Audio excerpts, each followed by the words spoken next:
Paris, you put that on your head, you'd be in the height of fashion. I dream of seeing Paris. Oh, Mr. Jackson, you live such an interesting life. Sometimes it's a little lonely. Not for you, I'm sure. Good night.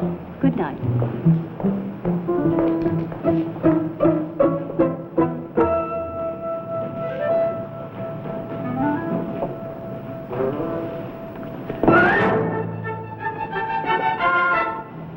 Now, friends, if you'll please be seated, we'll begin with the report. While we wait for the results of the tally from Mrs. Stuckey and Mr. Gebhardt, let me read to you, Chairman and Chair Ladies of the charity committees, the final tally of our fundraising activities for this fiscal year. Cookies and candies sold for vitamins to Hong Kong, $320. And I think we can afford a special vote of thanks to Mr. Fred Stuckey, who has arranged to purchase these vitamins wholesale through the studio where he's employed. And now, the big news, the report we've all been waiting for. Net income from Las Vegas night, $4,571.84.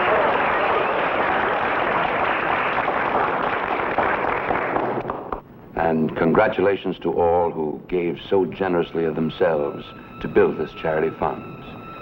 That's my wife. She has a bad heart. Move away from that money. She has a bad heart. You want me to blow her head off? No.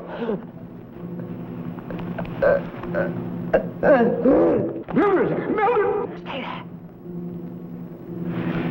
Oh. Oh. Do what I say.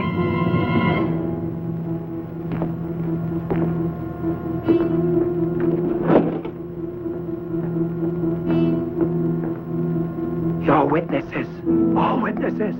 She just laid down and she died.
Description of this man you saw running?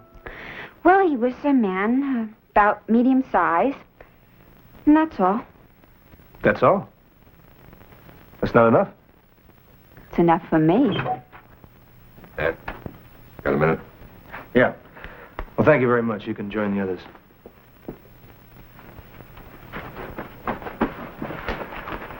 The Wilkins case. They found him in El Paso. Bone just sent word. And I'm elected. Well, I want you to go and pick him up. He doesn't know that you can't get along without me? I got Hogan. He needs the experience. Oh, you might need these.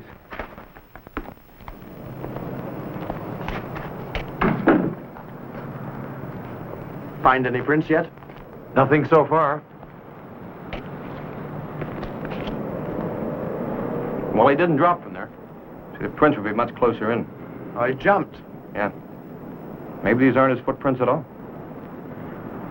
The only way you could get back to that recreation hall without being seen, either through that window or this door.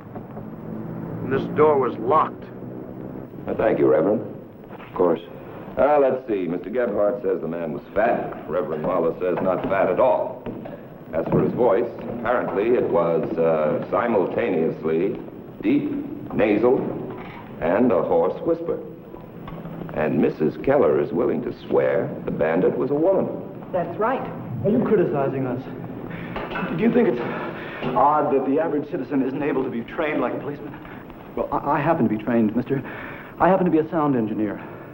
You just do your job. You bring in that rotten killer, and I'll identify his voice. You leave that part of it to me. Found this under a bush. Is this it? Yes, I think it is. You know, there was something about his eyes. You saw the color? Well, I'm sorry, no, but something else. They were unusually shiny, glittering. How about the color, Reverend? You were close to him. Thank you, Reverend. Well, unless any of you has something to add, That'll be enough for tonight. Thank you.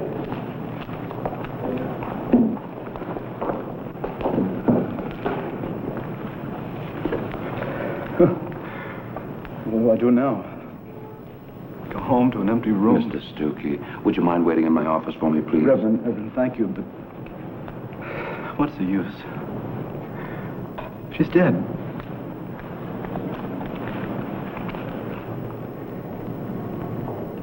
Oh, Reverend. You say there were a great many strangers here tonight. Many new faces you didn't recognize. Strangers. Others who drop in from time to time at affairs like these. It was a very busy evening. Very many quick impressions. But was there anyone missing who should have been present? Do you mind if I doubt that one of my own parishioners would rob his own church?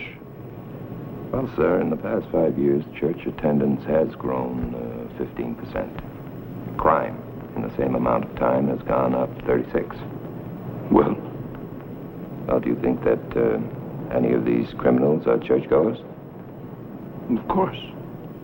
Well, then it follows that felonies are sometimes committed by churchgoers. I must think of the morality in this. What is my position in relation to... Reverend, a woman is dead who should be alive. Now, what's the morality in that? Mr. Paul Ambrose was the only one absent tonight. But please realize, that can mean absolutely nothing. He worked very hard to make this evening a success. He's an excellent organizer. Now you must excuse me. I mustn't let Mr. Stuckey go home without my talking to him.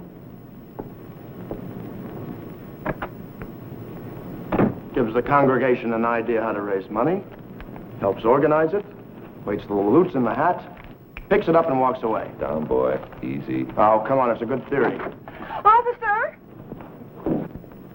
Officer! My coat. My fur coat is gone. My beaver. I've looked everywhere for it. It's gone. This was a real swinging party. This is a picture of the eye holes of the paper sack worn by the bandit. You'll notice that it's cut by the blade of a knife, small knife, penknife, right across the middle. First with a straight slit and then several sawing motions in a circle. Now these holes were cut by scissors right here in the lab, which I think demonstrates that the bandit used a knife and not scissors. Meaning what? Meaning that if he was away from where he lives, why not a knife? But if he was home, the natural tool would be a scissor. Any kind, large or small, doesn't matter. Does it tell you anything? No scissors? Place without a woman. It's wild and unscientific, maybe, but gives you something to think about. Think about this. There must be 100,000 bachelors in this area that carry penknives. What'd you find here? Over there, it's 8.5B. New shoes with leather heels. He weighs in the neighborhood of 150, 160 pounds, and he's probably as agile as a mountain goat. You know that he landed neatly on the balls of his feet, gentlemen? And that's pretty neat jumping. What about this man Ambrose? Well, he's lived alone for the last 12 years at the Sierra Hotel. He's regular, dependable, good credit. I'm very impressed. Why wasn't he at the church wingding? I don't know. I didn't see him. No, he was out for the evening. Delaney's waiting for him in the lobby. Anybody get a chance to look at his room? No reason, no warrant. Now, gentlemen, somebody robbed the poor box of one of our churches. As a result, a citizen, a lady with a cardiac condition, did languish and did die. Now, you brave boys have been around long enough to know that the DA's office will be just itching to bring this one into court. He will. Believe me, he will.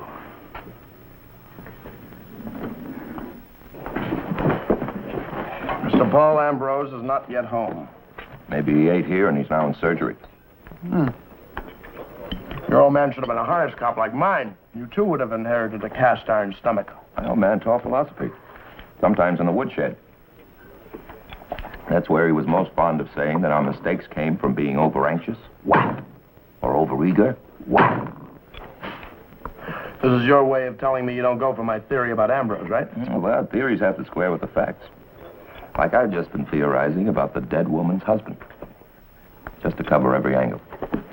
He was there, Nick. Under the gun, under 20 witnesses. That's exactly what I mean.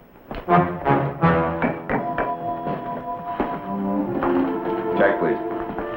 That's all right, boys. On the house. Check.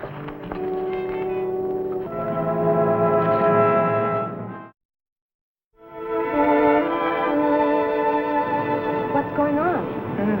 The Claw is talking to a couple of detectives. I spent the entire evening standing in a greasy garage, waiting for them to repair something. Is there a thing called the master cylinder? I know nothing at all about automobiles. What was the name of this garage, Mr. Ambrose? Really, I didn't notice. Did you pay by check? No, by cash. And then you went home? Yes. Excuse me.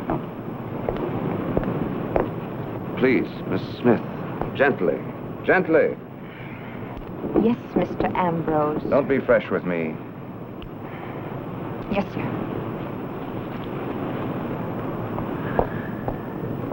You'll have to excuse me now. The store is due to open in less than 2 minutes. You say you then went home. Yes. No use going on to the church. Much too late. What time did you pull in at the hotel? I don't know. 9, 10 o'clock. You're treating me as though I were a suspect. Isn't that a little dangerous, considering that there are lawsuits for false arrest? Mr. Ambrose, we know you returned to your hotel at 6 a.m. You showered, changed, went to Nicky's barber shop for a massage and a shave. You then grabbed a cup of coffee at the super drugstore. We're here in time to open up at 7:55. Right? I think you better get someone to replace you on the floor.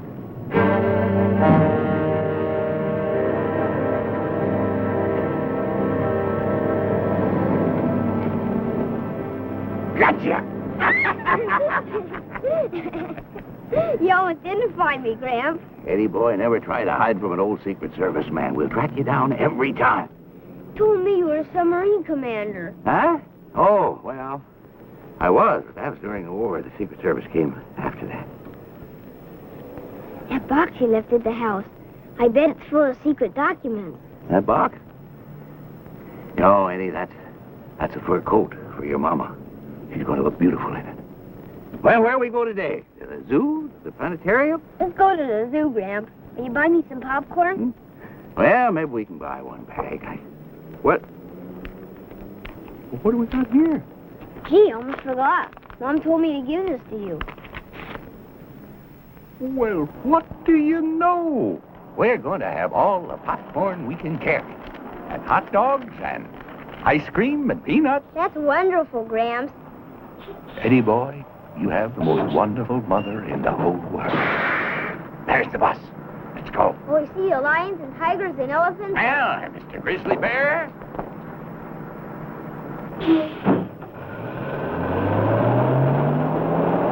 You're all lunatics, of course. I hope you know that. I've lived in this community for 18 years. Worked for the same company for 12. You still maintain that you can find the garage that fixed your car? Yes. I'll remember where it is. That call was from our own mechanics. They claim no new work was done on your car. That master cylinder is old but sound. Whoever said that's a fool. Are you going to take a fool's word instead of mine? Where were you last night, Mr. Ambrose? Mr. Ambrose, when a death occurs in the course of an armed robbery, the charge is first-degree murder. Now, that's what you face unless you can establish an alibi. Boone?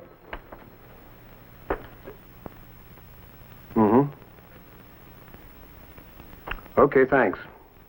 Oh, by the way, call the DA's office. Tell Mr. Miller the autopsy report is on the way over. Shows just that the victim did have a bad cardiac condition.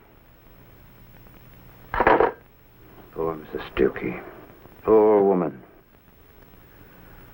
Why didn't you tell us you were in jail last night? He's out on bail. Made advances to a policewoman at Sunset and Vine. The time that bandit was cleaning out the poor box, this joker was being booked.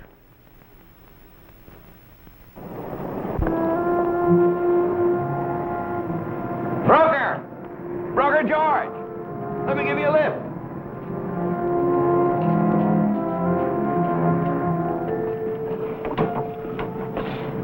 Where'd you get enough to hire a hack? Would you believe me? No, you're a liar. Where are you going? Nowhere. I've been to a church social. Now I'm just riding around. Riding around. Why don't you just put butter on the dough and eat it? Come on, get in.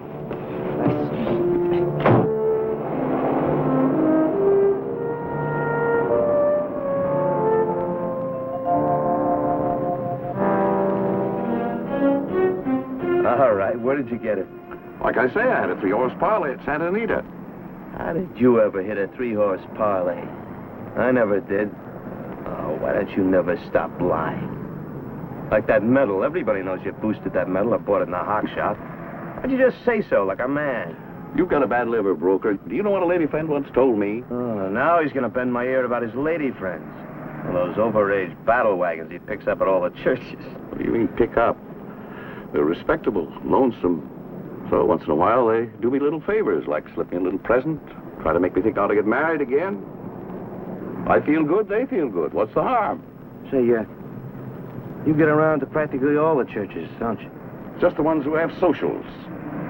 You hear about what happened to one of them? A heist.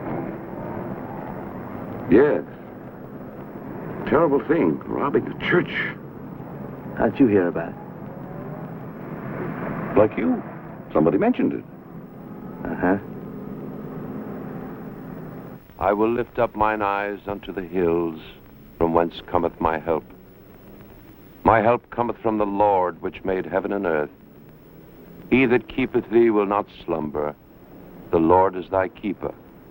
The Lord shall preserve thee from all evil. He shall preserve thy soul. Amen.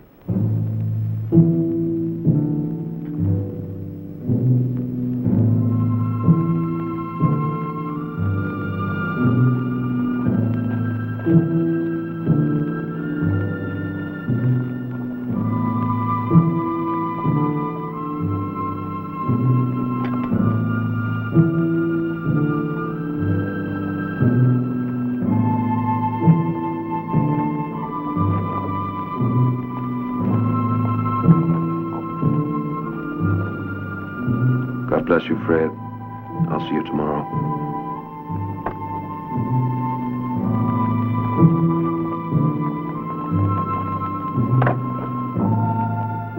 Oh, Reverend.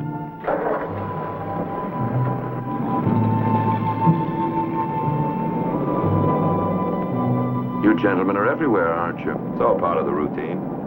Reverend, who was that attractive young lady with the sunglasses? Which one? The one with Mr. Stookie. Oh, that was Mrs. Case. She's an old family friend. Next door neighbor. I believe she's an actress. Oh? Member of your church? No. Oh, by the way, I have some news. Mrs. Keller's fur coat was returned. When did that happen? About 2 hours ago. The front doorbell rang at the rectory. And when Mrs. Mahler went to answer it, there was the coat lying on the front step. Just like that? No one there? No, but she did see a small truck drive away. A truck? Yes, a tow truck, the kind that garages use. Did she see any name on it? No, she couldn't. It was a peculiar angle. But she did get a look at the license plate. Unfortunately, she doesn't remember it all. Well, how much does she remember? She remembers the numerals 2, 4, 7, 6, and the letter F. 2, 4, 7, 6, and the letter F. Well, that should help. Thank you, Reverend. And thank Mrs. Mahler. Of course. Bye, Reverend.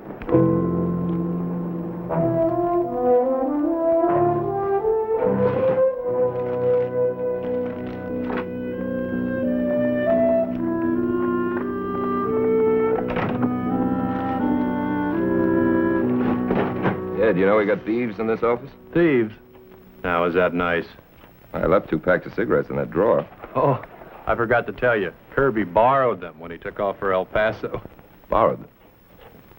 The 3rd pack he's borrowed this week. Here, try one of these. Thank you. Oh, don't get up, Sergeant. I was told I'd find you here. I'm Mrs. Kenny Case. You took some pictures of me this morning. Did I? I'm curious. Why? Just routine, Mrs. Case. I know you're wondering about my friendship with Fred Stuckey.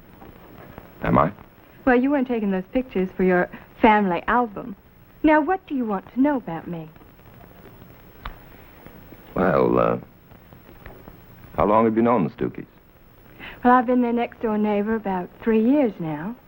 My husband died in January. They were just wonderful to me. Now, well, I'd like to repay that.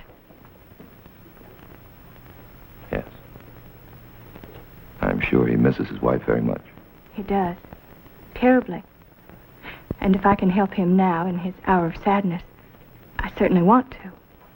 I know what it is to be lonely. I'm sure you do, Mrs. Case. Thank you for coming in. Thank you, Sergeant.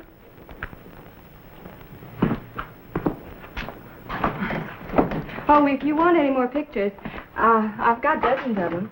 In all sorts of poses. I'm an actress, you know. Yes, I know, Mrs. Case. Thank you.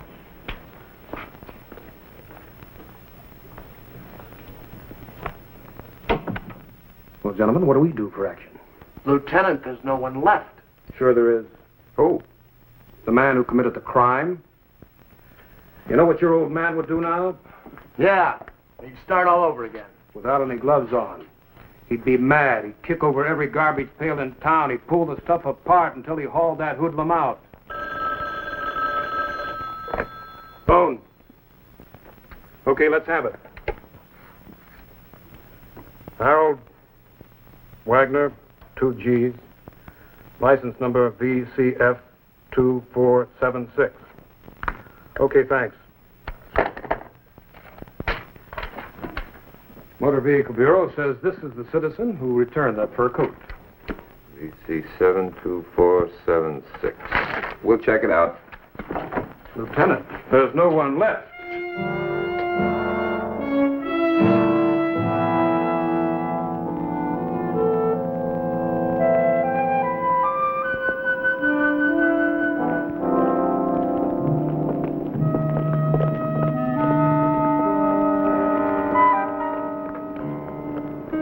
I'd like to speak to you a minute. Look, I just want to show you my heart's in the right place. I want to do you a favor, in case I ever need a friend. You smell something peculiar? Yes, I do. Come on. Ah, look, fellas. There's this moocher who's suddenly spreading dough around like he prints it in his cellar. Roca, we're not buying. You don't care about a moocher who knows the inside of more churches than the Plasterers Union? What's the matter? You got something? Listen, I'll call you later. Ah, Jim, now you must be kidding. Come on, you go check Wagner, huh?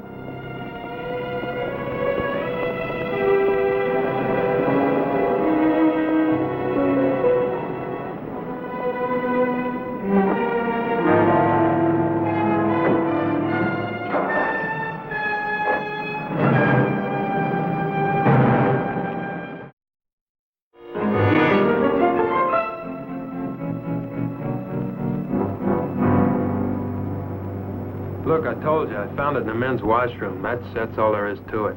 How'd you know where to return it? It's in all the papers. Story about the woman being killed and the hold-up at the church and the fur coat. Why didn't you notify the police? Because I didn't want this to happen to me. What's happening right now? So you just dropped that valuable fur coat, you rang the doorbell, drove away. Yeah, that's right. More valuable to me. I didn't own it. Well, didn't you think there might be a reward? Maybe. So I called myself a dope. I laughed it off.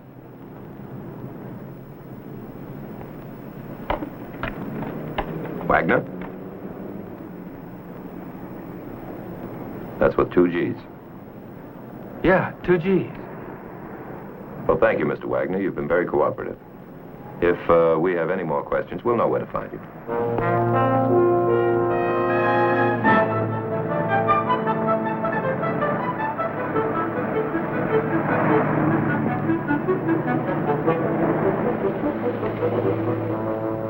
16 men on a dead man's chest, yo-ho-ho, and a bottle of rum.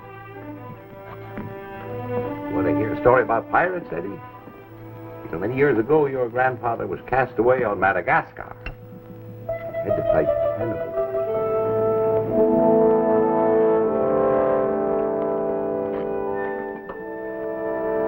Why not?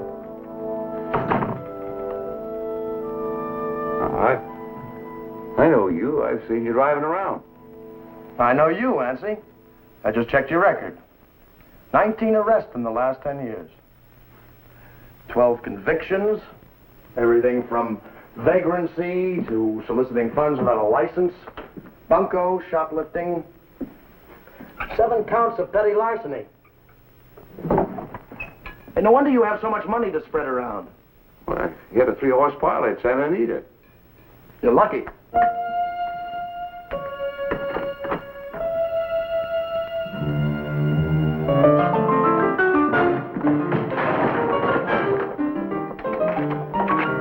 Okay, Ansi. Come on. Sit down over here.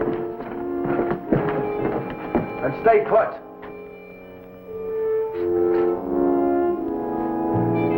Where were you Friday night? Friday? Why? Just for the record, did you go to another church supper? No. Where were you then? Well, I was right here. The manager says you went out. Oh, that guy, he's a liar. He tell you anything he thinks you want.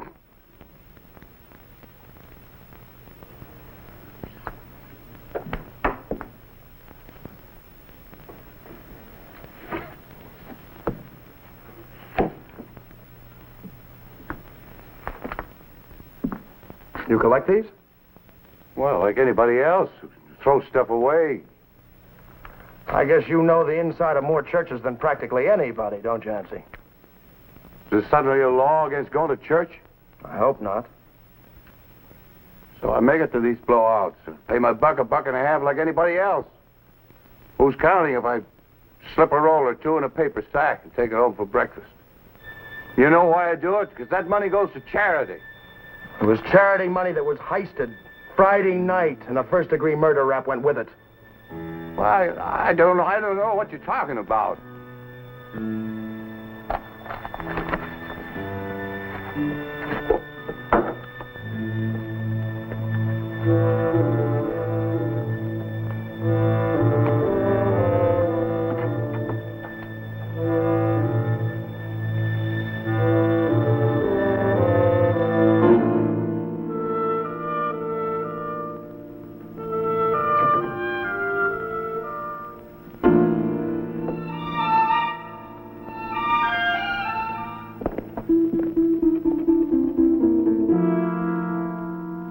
Lie detector test.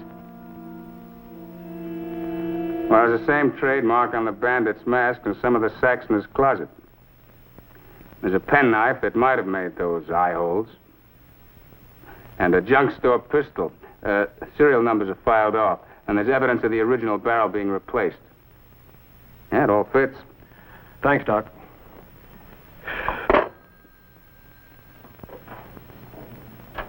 We're not going to accuse him on his record, are we? Nick, the character comes through your window carrying a set of lock picks. You don't need a jury to tell you he's a burglar, right? How'd he get up to that window?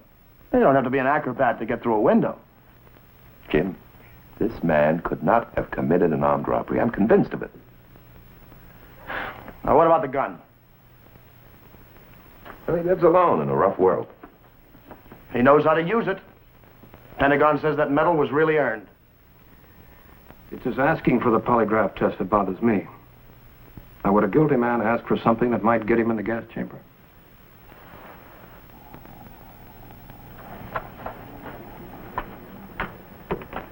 Let's try the next step. You're a male Caucasian? That's right. Have you submitted to this test before? No?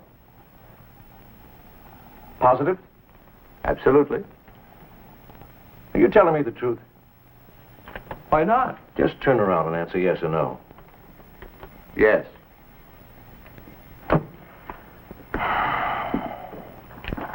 How long have you had cardiac trouble? Who, me? Yes, you, smart guy. You didn't know you had heart trouble, did you? You didn't know the lie detector wouldn't work on you. Listen, I wasn't there Friday night. No, Nancy. It just takes one lie to turn us against you. Look, Nancy, it'll be a lot easier on you if you give a straight answer. I want to talk with the public defender. Public defender? What's the matter? You spent all the money already? I never had it. You took that money at the point of a gun and a woman died. Okay. Friday night, I was with my daughter. You have a family here? Her and her husband. And Eddie. Eddie's only 6. Smart. He thinks I'm the greatest. That's where I go every Friday night. Like religion. Okay, Nancy, what's her name?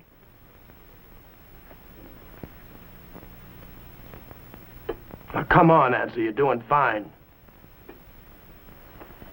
Rhoda Wagner.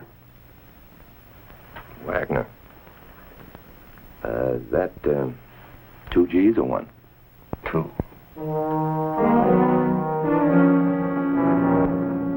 Eddie, be careful. My father's a liar.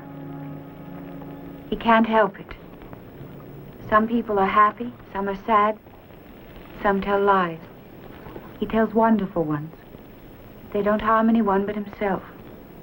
He does come here every Friday, and I can't wait for him to get out. Last Friday, too? Every Friday. He has supper with us, and then he gets what to him is the door prize. He puts Eddie to bed. And he fills the kid's head with a bunch of lies about himself. Would you rather Eddie know him as Nancy Jackson, habitual offender, 19 arrests? And I remember every one of them, Rhoda, because I paid, and I don't pay anymore. I think we will. And I say we don't. We can't. Your father, he's breaking my back. I'm sorry. What is it I can do for you? If it's anything against my father, I can't help you. These Friday evenings, what time does he usually leave? Not early. Not late. Do you remember what time last Friday? No.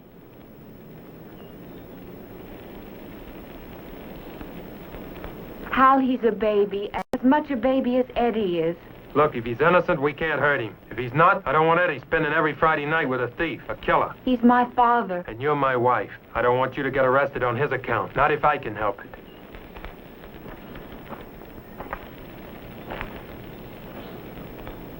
He wasn't here.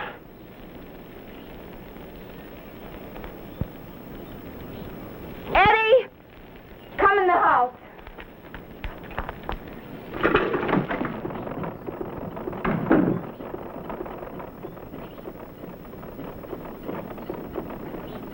You want to tell us about that fur coat now? She doesn't know about that yet. He showed it to me first. He told me he was going to give it to her as a present. My crummy father-in-law. I made him tell me where he stole it, and I took it back. What does that make me? Well, for the time being, take it easy.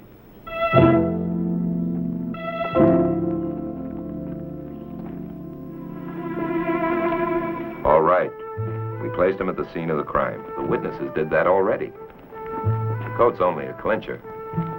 Does that mean he came back wearing a mask? What about all the money he's been spending? Jim, I want more proof, that's all.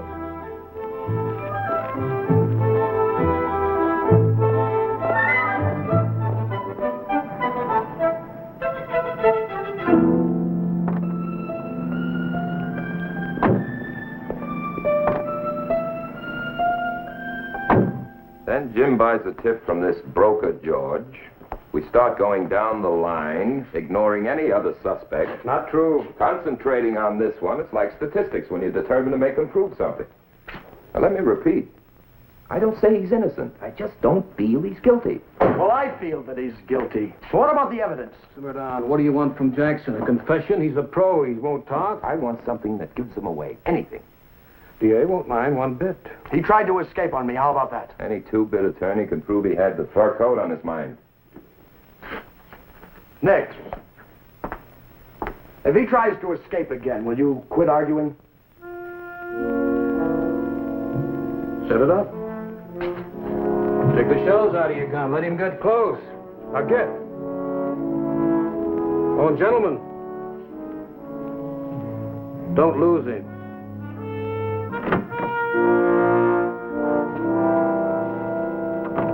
Know what we think, Ansi? We think you couldn't possibly have spent all that money in just a few days. We think it's still stashed around here somewhere, even where the lab can't find it. So we're going to have another look around. And we're going to question you. You wouldn't. You don't go for the rough stuff. You know, you have a very nice daughter, Ansi. She lied for you. Her husband wouldn't, though. I guess you can only hypnotize the ladies, Ansi. Fellas, why couldn't I just sit down here? And you walk out like all you did was come in and borrow a razor blade. When you come right down to it, you don't make any profit out of breaking a man's bubble. If it breaks, Ansi, you did it. Ansi, you gotta dig that stuff out for us. Even if it's not here, It's here. No matter what I say, I'm a liar. You're the jug that's been too often to the well, Ansi. You built what's happening to you. Built it yourself all your life. Now you're on a ledge and there's no place to fall but off. Ansi, for that nice little grandson. Nick!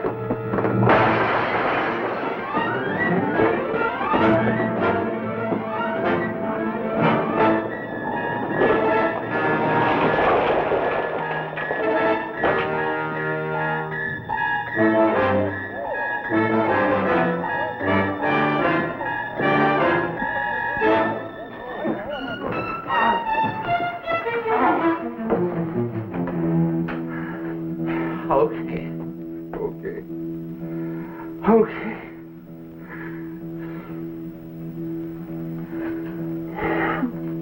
All right, let's go.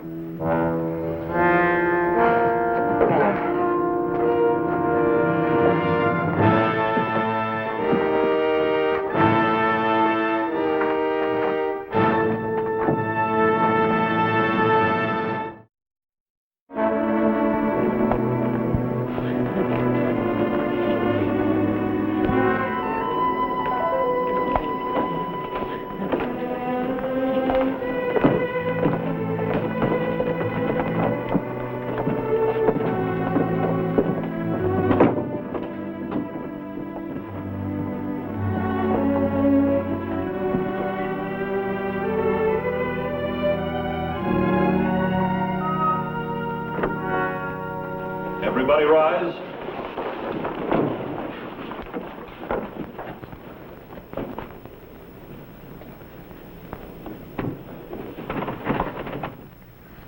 Has the jury reached a verdict? We have, Your Honor.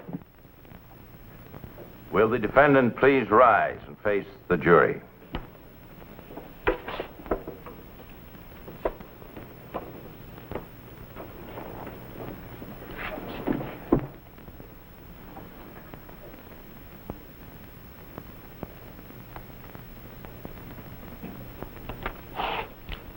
We, the jury, find the defendant guilty of murder in the first degree.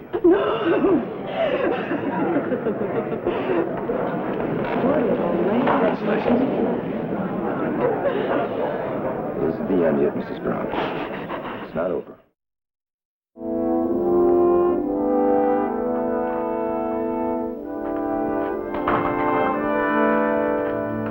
Ready, Mrs. White. Room number 3.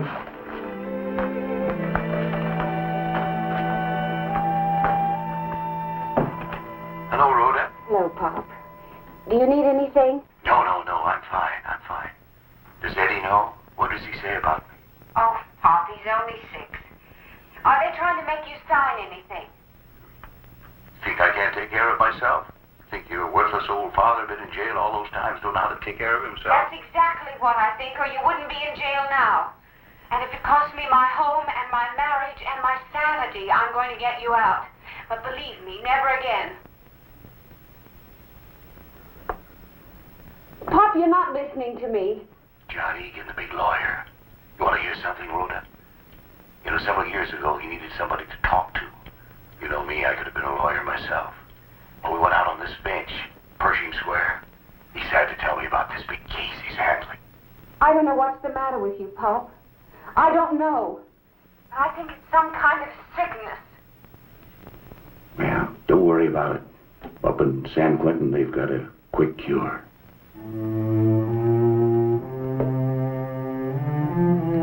Goodbye, Pop.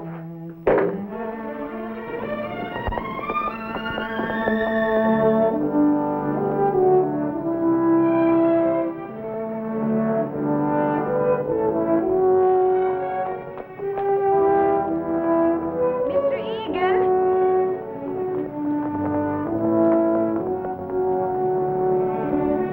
You are John Eagan, aren't you? Or was that just another one of his stories? I'm John Eagan. This is my associate, Mr. Elliott. How do you do? Hello. I'm Mrs. Wagner. I read an article about you. It said you would always try to defend a man who might be executed. Didn't we just see you inside? Yes. I was talking with my father. The man they're calling the Poor Box Bandit. I was wondering if you could help us. I know the case, ma'am. I'm afraid I wouldn't be of much help. But you're John Eagan. An attorney. Just a lawyer, ma'am. You won't even try? The public defender's office has some of the finest attorneys in this business. He tells my father to plead guilty. We don't want to plead guilty. He isn't. You know, I think it's a shame the way you lawyers publicize yourself until people think you're knights in shining armor, and all the while there isn't anything inside the armor. But nobody. Well, I'm sorry, Mrs. Wagner, but I've told you how it is. Good day, ma'am. Look, Mrs. Wagner, he's really the most decent guy in the whole world. Well, it's just that if an attorney were to accept every case, I understand how it is with people in trouble. I'm sorry.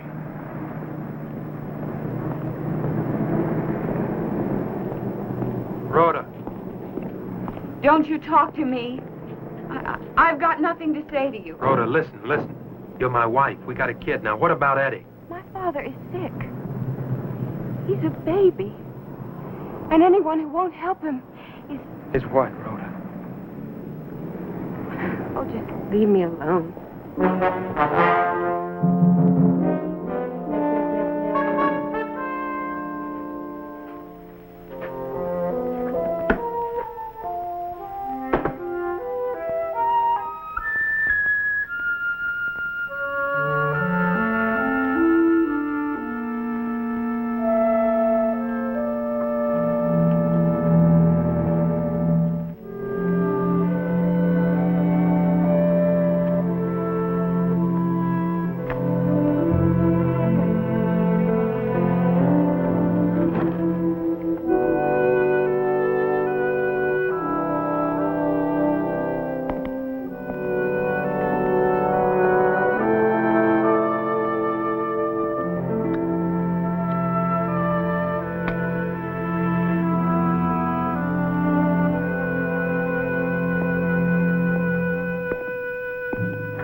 Hey, John, look at this. I think I've got an angle for Mrs. Brown's appeal. You remember that case in Sacramento, the People versus Danielson? I've been going over the depositions on that little gem, and I think there's a direct parallel. Mitch, some old guy is being held for murder in connection with the robbery of a church. Did you hear about it? Yeah, what's his name? Bugsy? Not Bugsy, Hancy Jackson. I want you to go down and talk to him. What for? For the sake of my public image. Your what? Well, I've been told it's a little out of focus. Something's out of focus, John. Look, the last thing you need right now is another client, especially one like you. Like what? That's what's bothering me, Mitch. What kind of a man would rob a church and commit a murder there? I want you to have a talk with him. Find out what drove him to it. See if he's a 100% villain. John, I'm up to my earlobes with this Brown case. You can get back to the Brown case after you talk to Jackson. Well, why can't Taft do it? He can. But you can handle this one better, Mitchell, my boy. It's that honest face of yours. It can win the heart and confidence of the most hardened criminal. Yeah, well, I'm not doing so well with you. Oh, sweetheart, make a luncheon date at Shakespeare's for Mitch, Taft, and myself. Not hungry. Correction, Taft and myself. Well, will you talk to Ansi? Do I have a choice? No. I would love to talk to Ansi.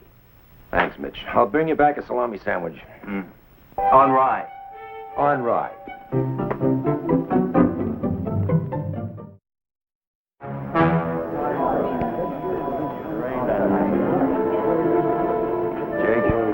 Counselor? What'll it be, Mr. Eagan? Scotch and water. Milk. Don't stick your jaw out at me when they come up snake eyes. Milk. Told you, huh? Like in vaudeville. You go out every night to give them a laugh, you break a leg. Nobody cares. Lay one egg. They give you the knife before you can cackle. Jack, I'll have your table ready in a minute. Bill, Scotch. Oh, Mr. Miller. Jake? That's fine. I've got your table ready. Wonderful. Has John Eagan come in yet? Oh, yes, he's right down at the end of the bar.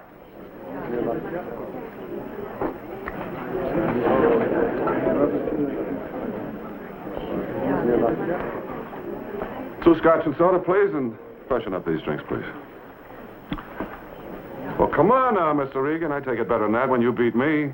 I beat you, nobody dies. She was guilty. You know, Jerry, last night I had a nightmare. Let me tell you about it. Seems all the appeals had failed, the cyanide pellets had been dropped, and Mrs. Brown was now, in a more reasonable world. And what do you know? Who should come back to the streets of our fair city but that same son-in-law? Alive, bright-eyed, and bushy-tailed. No more amnesia. But because the state still demands an eye for an eye, Mrs. Brown wasn't there to bake him a cake. Oh, that's very touching. I don't have nightmares, do you? As for you, Mr. Pine, I don't like you. You enjoy your work. Well, I don't like you either, Counselor. Mary? The police risk their lives to bring criminals in, and you defense lawyers twist and distort all fact and law to break them loose. Big crusaders, knights in shining armor, shouting about the rights of murderers. Well, what about the rights of the community? Carries a rope in place of a law book. No, he merely thinks the courts exist just to punish, while we hold the quaint notion they ought to protect. And for reminding me of that, Mr. Pine, thanks. Jerry, this Ansi Jackson, the poor box bandit. Yeah, what about him? His daughter has just retained me as counsel. When? I understood the public defender was... That was before Mr. Pine aired his remarkable views. Well, the case has been assigned to me. What do you want to know? Oh? You're going to prosecute? What do you want to know about Jackson? I want to examine the evidence, Mr. Pine. The law of discovery gives that right to knights in shining armor. Don't inform me about the law, Mr. Eagan. We hold opinions that are too far apart. You can examine a file on Jackson whenever you want. But don't think it's going to make him any better off than the proverbial snowball. How do you know what hell is like? See you in court. My pleasure. From the sidelines, Barry, I've just altered your schedule. Hey, pal, don't you ever read the papers? You can't take on that cold turkey. Why not? On what grounds? Temporary insanity. Ansi Jackson? Me. Yeah, it's not milk. You intimating that I can't stand up to that night school wonder in a courtroom? Oh, now, Barry, watch it, please. Do I keep the Jackson case on my schedule, or do I start sending unhappy memos upstairs? Okay. Fine. Word of advice? I know, he's tricky. Oh, no. No, I just want to remind you that the district attorney's office doesn't exist for the purpose of advancing political ambitions by feeding the gas chamber. Why should John Eagan be interested in me? What's he figured to get out of it? Well, Mr. Egan's a soft touch for anyone in trouble. Anyone who looks as if he's headed for death row. I don't know whether I care to make a change. Ought to have time to think it over. Well, you think about that record of yours. 19 arrests, 12 convictions. Vagrancy, panhandling, gambling, shoplifting, petty embezzlement, petty bunco, petty everything. And then you think of the prosecutor describing to the jury how you walked into that church one evening during a committee meeting wearing a paper bag. I never did it!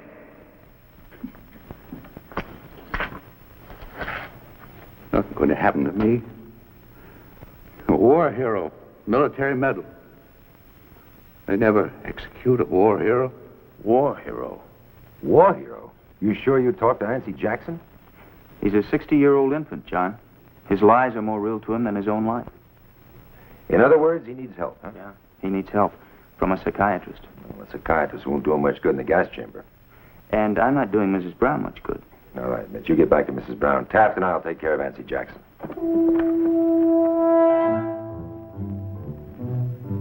Hey, where's my sandwich?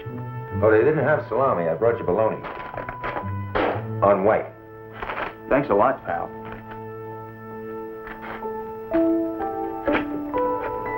Whole outfit used to pick on me. Practical jokes, all kinds of stunts. Dangerous. So this Corporal Haggard, he used to kind of protect me. You should have seen him. Jaw like a cobblestone. Shoulders, nice. Dumb, sad, nice guy. Without him, I couldn't have stood it. Had to desert. I used to worry. What am I going to do if something happens to Haggard? That's the man whose life you saved. Yeah? Oh, I didn't even know it. Well, they told me later on. All I remember was seeing him lying there in the mud. And I'm screaming and crying and carrying on. Haggerty, Haggerty! I'm looking at the blood on him. Do you know what I'm seeing? The practical jokes, the stunts, the tricks they played on me. I guess I must have gone half nuts. Next thing I knew, they were saying they were going to give me a medal for bringing him in. And I did. I dragged him in. Me. War hero. Look, Mr. Jackson, you're not a juvenile and you're not an amateur. You know how it shapes up. If we plead innocent and you're convicted, you'll be executed. If, on the other hand, I could persuade the prosecution to accept a plea of manslaughter and you're convicted, you'll end up with a prison term. That's the whole package. Well, no, that's the same spiel I get from the public defender. I thought you were going to try to get me off. I'm going to try to keep you from the gas chamber, Mr. Jackson. That's all. Bailiff, this is a series of photographs taken of Mrs. Stuckey's funeral. That's Reverend Muller. He conducted the funeral service. He also stood closest to the bandit. That's Mr. Fred Stuckey, husband of the deceased. He's a sound engineer at Liberty Studios. Who's the fellow beside him? Also one of the men who was held up. Name of Gebhardt. And the blonde behind him with the glasses? Mrs. Case, next-door neighbor. Also a witness? No. You fellas really believe that old Nancy Jackson could have made it up to that window? Could have. Could have been an accomplice. Could have. Is he being tried for his life on could have? Mr. Stuckey again. This blonde neighbor, what about her husband? Was he at the church? No husband, killed in a car accident. You check her out? Double-checked. I had a feeling about it. And? Blind alley. Anyway, we were looking for a man. And we found him. Let's stick to that. I had to just stand there when he pulled back on her poor head. He stuck that gun under her chin. I said to him, that is my wife. She has a bad heart. Oh, please go on, Mr. Stuckey. Just tell it in your own words. But he wouldn't listen, or he didn't care. She had a bad heart, but he didn't care. Objection. It hasn't been established that my client, Mr. Jackson, knew the deceased had a bad heart, or that he knew the deceased at all, or that he was there at all. He was there. Objection. Your witness, Mr. Eagan. Thank you, Mr. Pine. You're very fast on your feet. Mr. Stuckey, on your very positive assertion that my client was there, meaning at the time of the holdup, was that a private opinion or a statement of fact? Call it my private opinion. A right to which you are fully entitled. As a matter of fact, a sacred right granted to all of us by the Constitution and preserved for all of us on the battlefield by men like my client. Thank you, sir. That's all.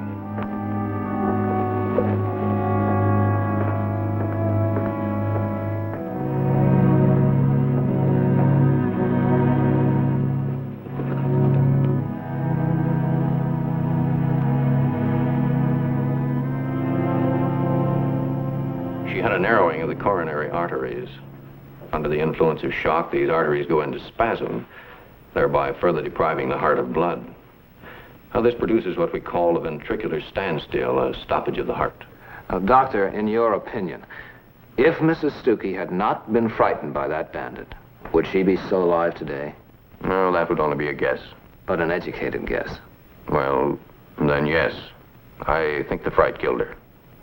Thank you, doctor. Your witness. No questions. The state calls Mrs. Nettie Swink. And you are the chair lady of the food committee. Well, they call me the kitchen colonel.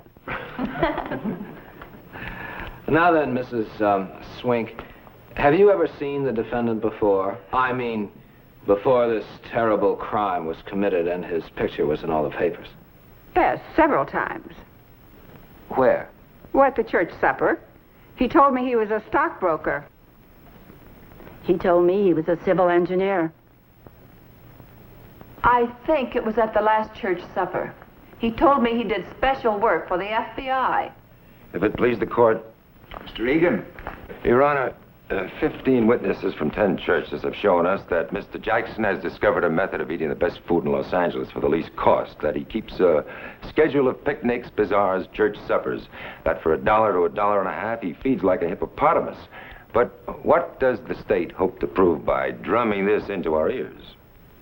The state hopes to prove that the defendant is known in virtually every church which offers fundraising suppers, that he is a liar, a vicious, scheming Lothario.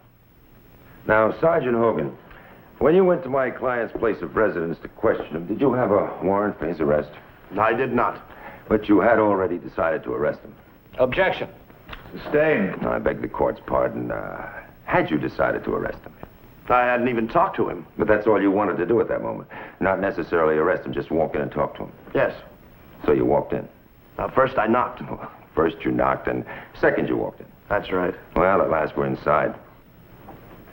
What then? Did he greet you? Was he coming toward the door? No. Well, that's strange.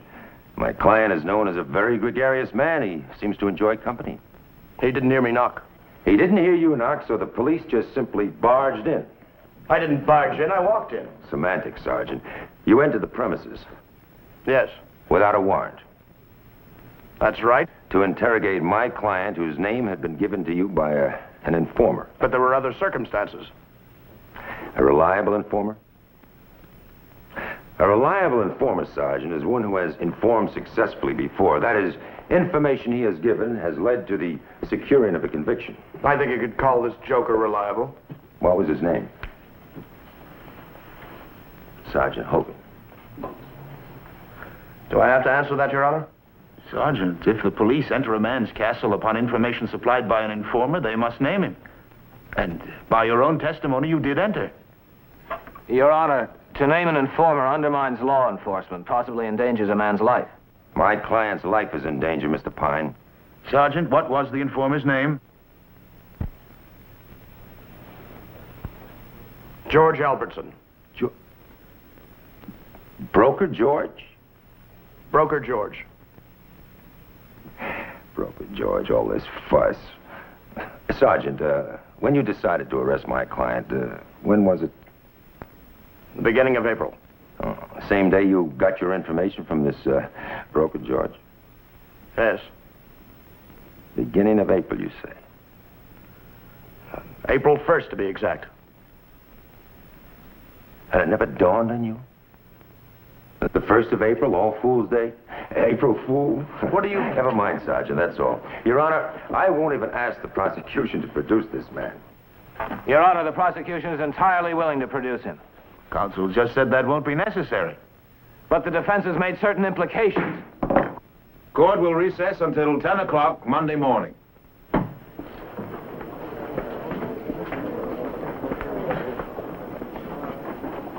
How can you eat like that? My stomach feels like somebody's been using it for a bowling alley. I got 52 pair of shoes. You know why? Well, I'm in the orphanage. I never had a pair to fit me. With him, it's food. You two go way back, huh? Way back. Gentlemen, the wine is on the house.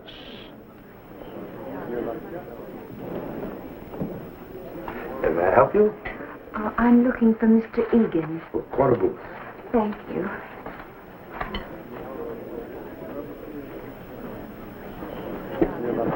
Miss Wagner, would you join us? Oh, no, thank you. Please sit down.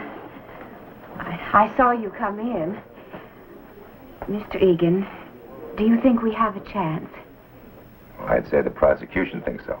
We have, haven't we? That's what I began to think in the courtroom. It was a little embarrassing, though. All those love-starved women. Yes, your father seems to do something to their imagination. Always. Ever since I can remember. Well, I don't want to interrupt your lunch.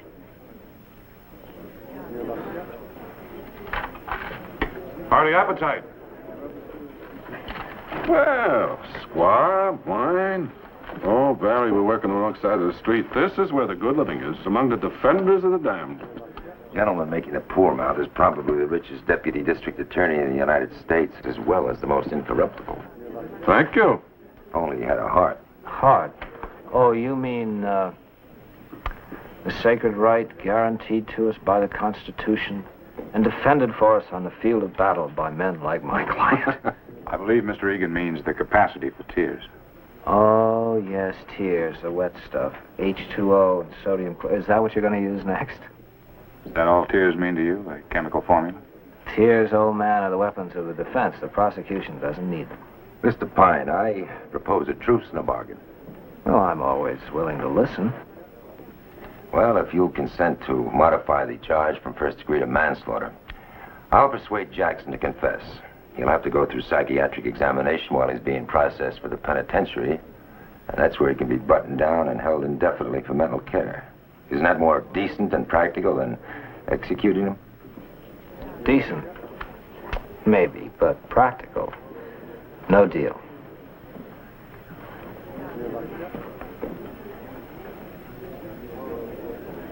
Oh, now, don't look at me as though I just drowned a bag of kittens. I can't play on both teams, you know that. Good year. Teams. Sounds like we're in a ball game.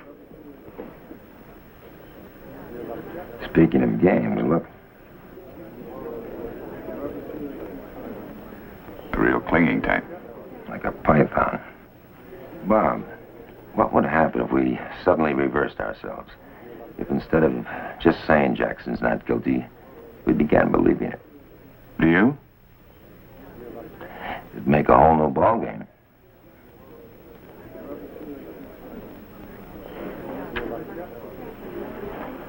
You know, if I hadn't seen Fred Stuckey, I'd say that his wife's heart trouble wasn't eased any by his next-door neighbor. But then I have seen Fred Stuckey. Maybe you should see more of Mrs. Stuckey, Bob. A lot more. Where you been since court closed? I asked about you at the studio, but they said you never did check in.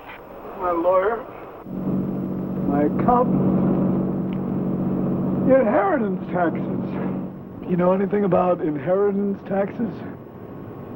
Nope. I never had that kind of luck. 2 husbands, but no luck.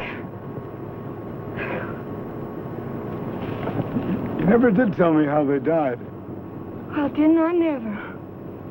Poison one. Killed t'other with a hoe just as he was slipping away. I'll bet you did it then. Hey, what about that inheritance? The little old wife of yours really leave you all that money, or did she just gasp about having it and now she ain't? You really like me. What about that money? She had it. I like you. You beautiful thing, you. I'm coming over. Well, Jerry, you're not impressed? How about you, Nick? Me? The grand jury indicted Jackson. But you did have doubts. Yeah, but they don't outweigh the evidence. Nick, you had doubts. You mentioned them.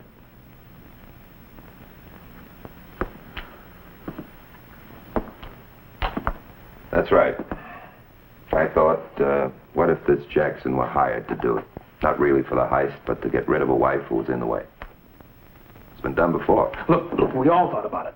We worked on it. We found out that it's a long jump from a man playing Love Thy Neighbor... The line next door. ...to the same guy getting his wife knocked off. I think you closed the investigation too soon. That's your opinion.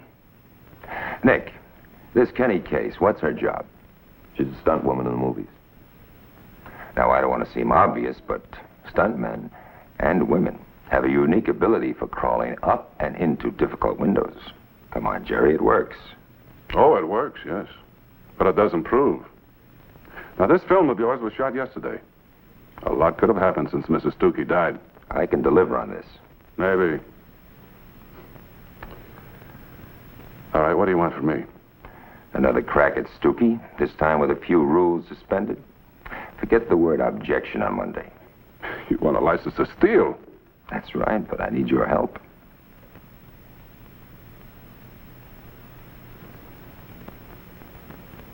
Barry Pine won't like it. Mr. Stuckey, I fully understand the anguish of a bereaved husband. You must forgive me for putting you through this ordeal. It's all right. You, are anguished, aren't you? Naturally. Oh, let's not say naturally, Mr. Stuckey. Not all husbands are as devoted to their wives as you were to Mrs. Stuckey. How long had you been married, sir? 12 years. And how long had she had this cardiac condition? Oh, I don't know, 5 years, maybe 7. You don't know? 7 years. But Mr. Stuckey said his wife had this heart condition for only 7 years. Well, nevertheless, I've been treating her for well over 10. And her condition was serious all that time? Serious, yes. Critical, no. Patients with such a condition can live out a normal span of life. The key word is caution. Meaning no undue physical exertion, no emotional stress? None whatever. Well, that sounds like a perilous disease, Doctor. I can well imagine a man suddenly springing out at his enemy from ambush and deliberately frightening him to death. Or a husband doing the same thing to his wife, or a businessman to his partner.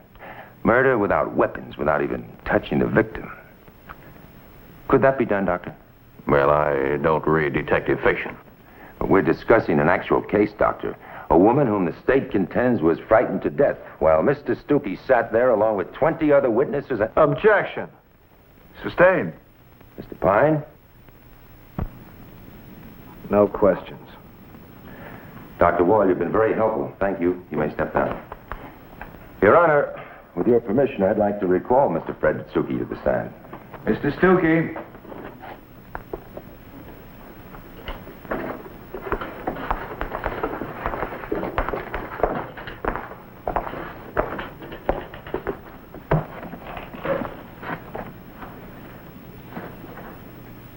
Well, here we are again, Mr. Stuckey. Look, I don't know what all this has to do with the church holdup, my wife dying there. You think I'm wasting the court's time? I don't think anything. I just want to get back to the studio and my job. Are you pressed for time these days? Yes, this is our busy season. I imagine you don't want to lose any, but your wife's condition must have been a serious drain on your finances. I didn't complain. No insurance, I suppose. Cardiac? Well, that's too bad. Maybe you'll make it up through your wife's estate. Oh, sure, yeah. Big deal. You know, Mr. Stuckey, what I cannot understand is how you could have forgotten the major problem for so many years. You testify that your wife suffered her heart condition for about 7 years. While Dr. Wall testified he'd been treating her for over 10. I guess one of us was wrong. But which one, Mr. Stuckey? The devoted husband or the prominent cardiologist? Wait a minute. Just wait a minute. Now, which one is on trial here? He was, I was, Maybe I don't know. I didn't even... fed up, huh? Yes. A yoke around your neck. No. You just wouldn't die. Mr. Stuckey, were you aware of the things that frightened your wife? Yes, of course I was. And then there were times she was frightened. What I meant was, now look, what I meant was that everybody gets frightened sometimes. There's a creak in the house, there's a branch against the window, a bad dream. A bandit robbing a poor box, a bandit who pressed a gun against your wife's neck. And what did you then do, Mr. Stuckey? What did you say? I said what I had to say. All that I could say. I said, don't leave her alone. No, sir, you shouted, that's my wife. She's got a bad heart. That was the uppermost thing in your mind, was it not, Mr. Stuckey? Yes, it a was. vulnerable heart. The heart that might be stopped so easily, but just wouldn't stop year after year. While you, Mr. Stuckey, waited and waited and waited and... Eagan, has the state no objection? Your Honor, please. It's the duty of the state to see to it that justice is served. I've spoken to counsel. I believe he holds the same view. We beg the court to be lenient about procedure. You may continue. I thank the state and Your Honor.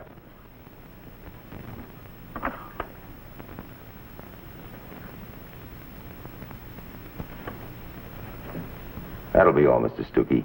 You can step down. One more question. A very small one, Mr. Stuckey. I'm sure you won't mind answering it. Yeah, what? Why did you lie about the size of your wife's estate?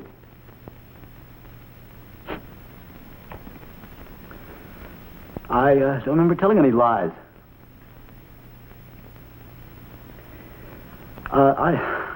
I didn't want to bring that up in court. Things like that get around to the wrong people.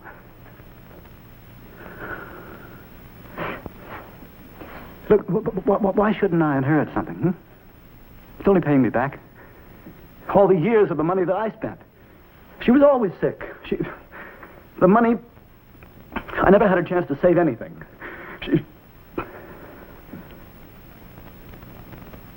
Look, what about my privation, hmm?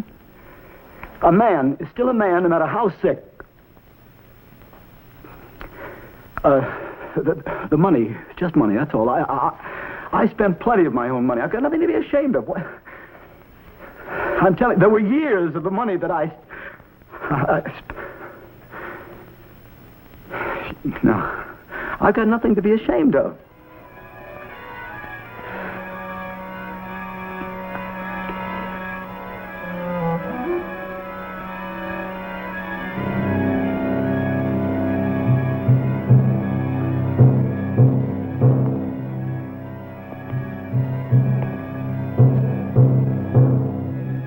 That will be all, Mr. Stuckey. You may step down.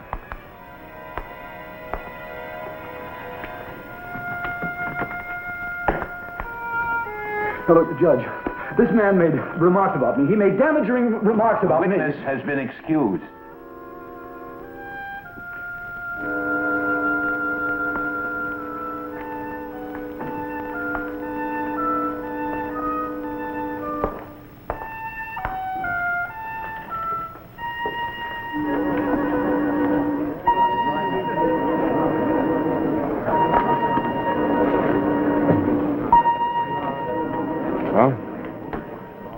Pretty good theory, all right.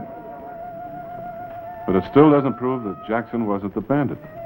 Run, little man. Run.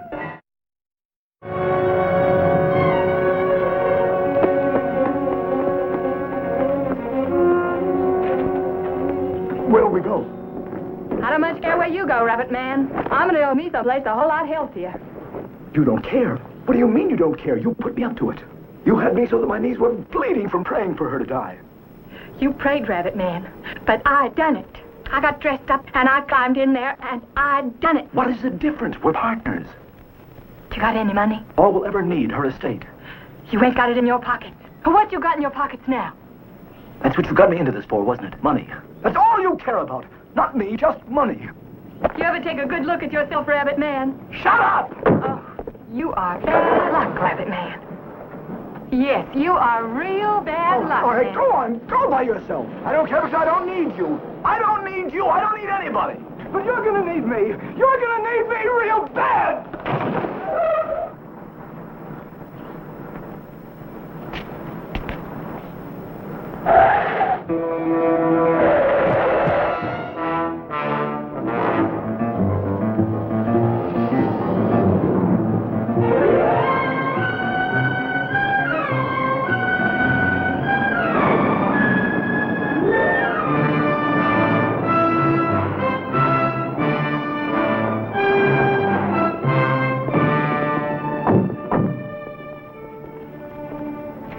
Well, y'all come to collect the garbage? Over here. Move over, please.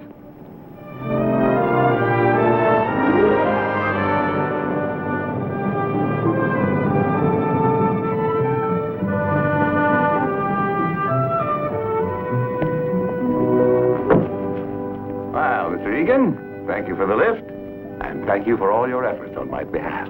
Anything I can do at any time, please don't hesitate to call on me. I won't, and good luck, Mr. Jackson. We make our own luck, Mr. Eagan. Oil company president friend of mine used to say that all the time. Bye. Bye.